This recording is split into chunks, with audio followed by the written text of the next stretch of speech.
BookTube. This is Sagalong 2020. Sorry about the strange camera angle. It's just that I have moved this camera everywhere in this room. And I'm getting these like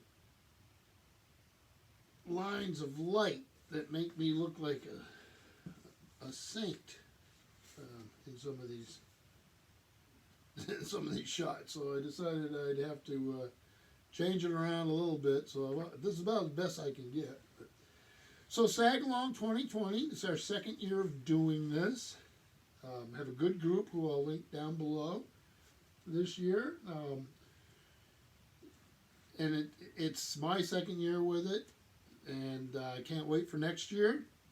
And we have started out, everybody for the first 2 weeks did the Laxardale saga, and then we each went our own way. And the thing I'm finding about the sagas is it's nice because I get super busy this time of year. This is in my community, it's a Vermont thing, and it's a thing in other states, but we have what we call town meeting. And it's been going on since long before there was a United States. And many of the buildings they're held in are older than the United States too. And we have our town meeting, and it affects a lot of politically affects a lot of things that the library does. One of those things is budget. So for me, it's a matter of many meetings over the few months that lead up to town meeting, which is on Tuesday.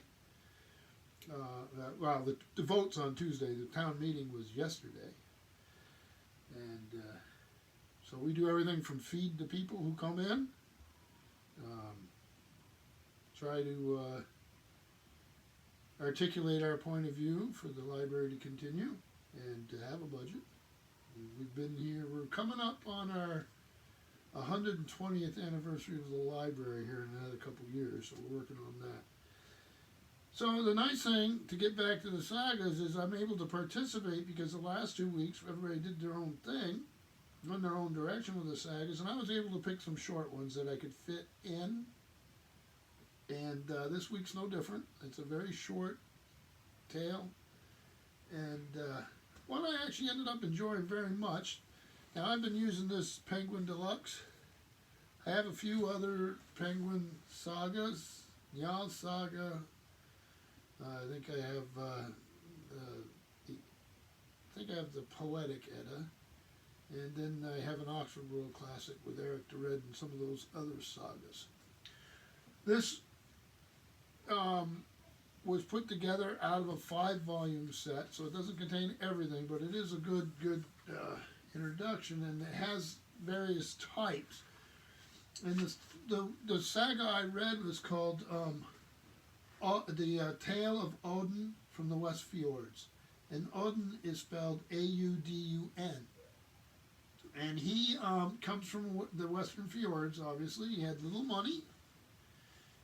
He sailed abroad with a good farmer named Thorstein, who he had worked for, and a skipper named Thor, who had been staying with Thorstein for the winter. And this is its tale of how Audun makes his fortune. So before Audun leaves, he takes all the money he's been earning and he pays for his mom to be taken care of for 3 years, so that she'll be safe. And that gives you a good idea what Audun is like. He's a responsible young man, caring young man. And then he goes to make his fortune, and when he makes money, he spends every single penny to get a bear, a live bear. These were prized animals back then. So all his fortune is held in the form of a creature. So they go to Norway, and they travel south to Denmark, and Audun meets King Sven, S-V-E-I-N, and the king wants to know, can he buy the bear? And Audun says no. Oh, and then he goes, well, what if I give you the price you paid? No. If I give you double? No. And so, well, it's not King Sven he meets, it's King Harold. And he's going to go meet King Sven, so I did that wrong. He wanted to give King Sven the animal, and then King Harold he ran into first. So Audun sticks to his word. He meets the other king, loses because he's almost starving. Those two kings are sort of battling. He's almost starving. He loses half the value of the bear just to be able to pay for the bear and himself to eat. And it's done by a courtier of the king. King finds out about it, banishes the guy who made Audun pay for the food when he knew that Audun was going to give the king the bear anyway. Audun's very much rewarded, ends up going on a pilgrimage to Rome. This is sort of a theme we see in some of these later sagas and tales, that we've seen this transition to Christianity. And the journey's a hard one. He uses up all the gifts of money he's received. He gets back to King Sven, or Svein, or however you pronounce it, embarrassed to talk to him because the trauma of the trip, even though now the value of it, of course, is a pilgrimage, but he's lost so much weight, he's gone bald.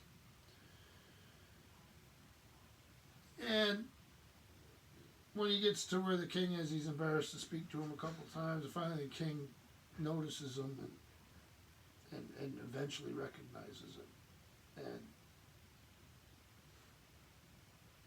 Audun is now seen as a blessed person. He seems to me to be the type that always throws everything on the dice. The bear, the Roman pilgrimage, the return. And eventually he does return to Iceland, and he convinces the king to let him go because he wants to go back and he's worried about his mother. And he goes back a very wealthy person. He has other interactions with folks before it happens, and they're interesting, but the real arc of the story is leaves Iceland, meets a couple kings.